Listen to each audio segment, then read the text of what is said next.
Sidewinder is the best roller coaster I've experienced in Colorado.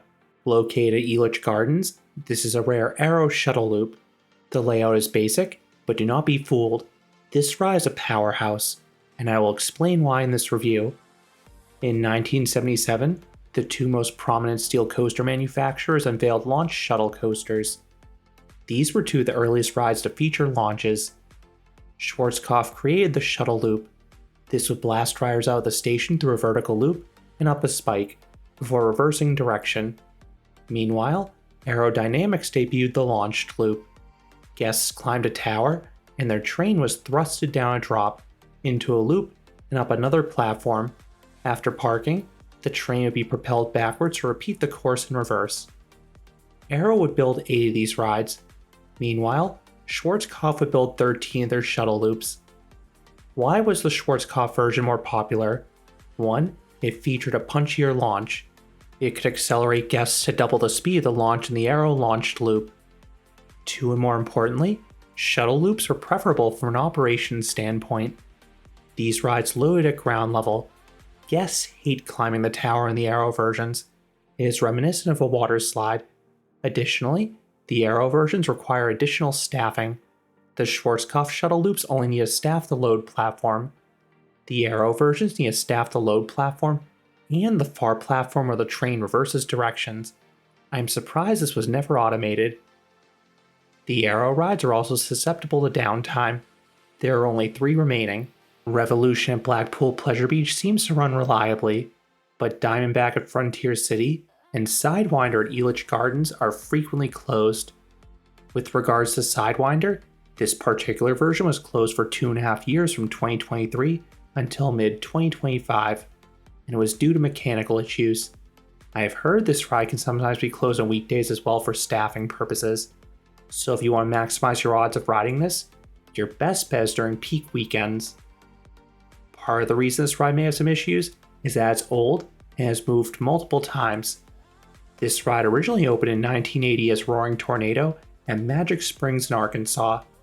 It was relocated to the original Elitch Gardens in 1990. The original Elitch Gardens closed after the 1994 season.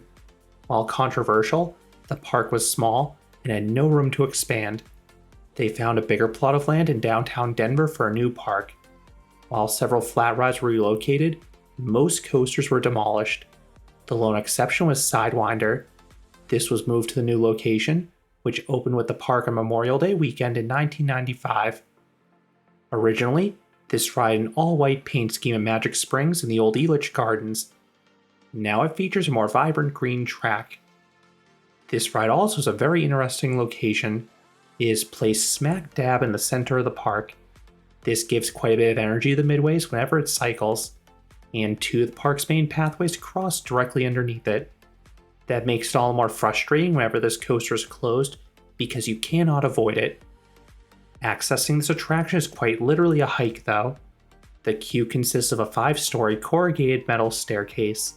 If this ride has no queue, it is a tiresome trek to the top that can make you lightheaded given Denver's high elevation. On the bright side, you get some of the best views of the park from this ride's queue and load platform.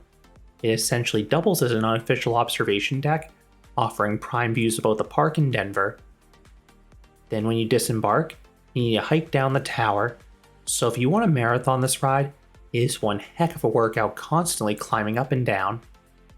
Sidewinder operates with just 1 train. Operations can be a bit sluggish. The train seats 24 riders, as it is comprised of 6 cars with 2 rows of 2. This is the same size train as Diamondback, and 2 cars longer than Revolution. Sidewinder tends to have the shortest way to the park's major coasters. I think there are 2 reasons for this. 1. It is an older and more simplistic ride. 2. Quite a few guests are perturbed by the elevated load platform. The general consensus for most guests is that they would rather ride Boomerang. They view this as a more exciting shuttle coaster, and you do not have to hike atop a tower to board. My most recent visit to Elitch was on a summer Saturday. The ride was a walk-on for the first 1.5 hours. It also had barely any queue during the final few hours, so these seem to be the best times to ride this attraction. It developed a sizable weight 2/3 of the way down the stairs by the mid-afternoon though, but at that point, every ride in the park had a queue. It is worth noting this is the park's only major coaster excluded from the Rapid Pass Skip the Line system. I suspect the elevated load platform is the main culprit.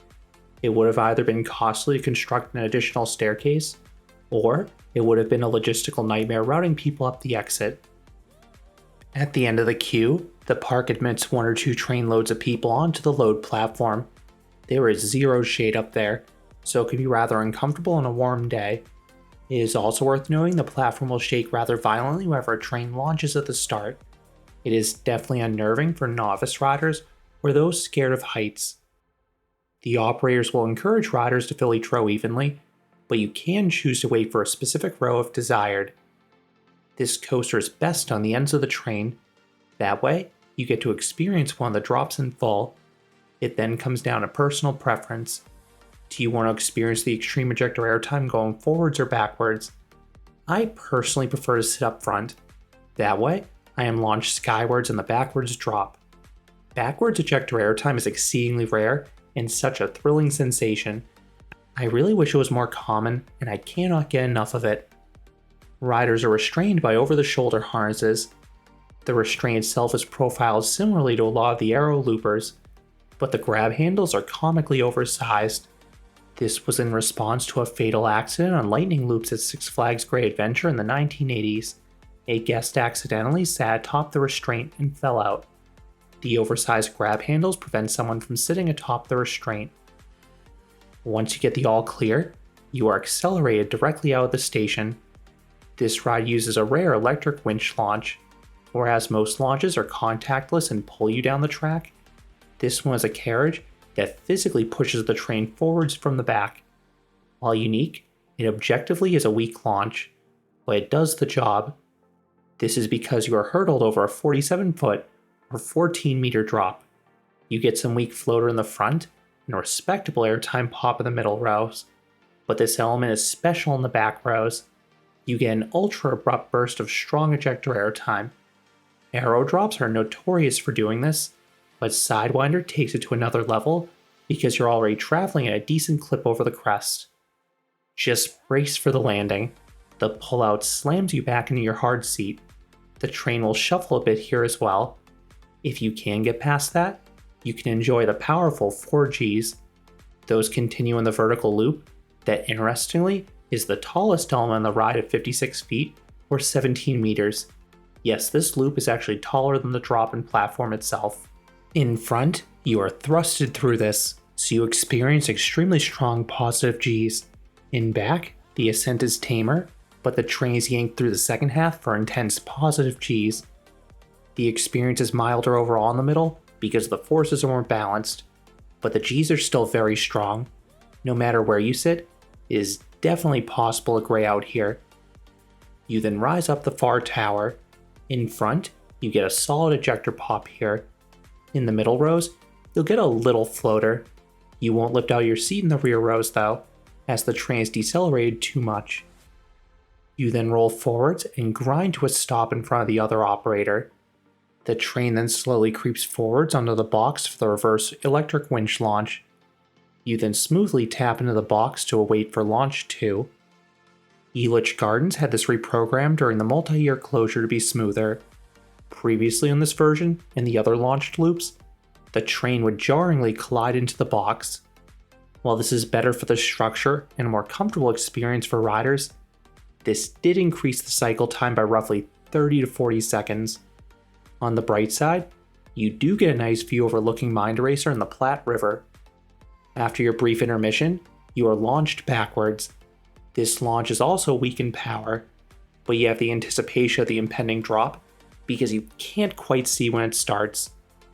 This drop is exceptional. Everyone gets a free fall sensation falling backwards. In the natural front row, this is paired with some violent ejector airtime. It is absolutely unhinged to getting airtime this strong while going backwards. You are caught by the restraint and pushed in reverse. You get a decent pop in the middle rows. In the natural back, you'll only get a little float because you hit the drop first, but again, you at least get that free fall sensation. Then comes the vertical loop. This does the inverse of the forward pass. The natural back goes through it first, getting the extreme positive G's that they are pushed through it. Then the natural front gets the delayed but potent whip down it. This element is a bit shaky once again, but the G's are amazing, and with the backwards travel, it is ultra dizzying and disorienting. You then jump up the original tower. In the natural back, you get a quick pop of airtime. You get a little lift in the middle, but nothing in the natural front. The train then creeps back onto the load platform. Once there, the train slightly overshoots the parking spot. It then bumps off the launch box and parks, ending the experience. This ride is just 635 feet, or 194 meters of track. You effectively experience double that due to the backwards section. Still, this coaster feels rather short.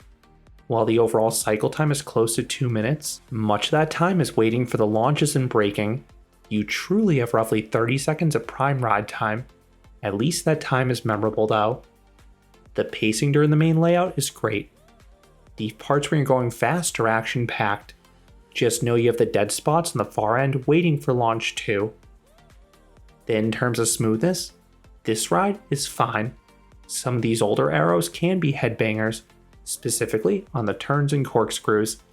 However, Sidewinder travels in a straight path, so you do not have that issue.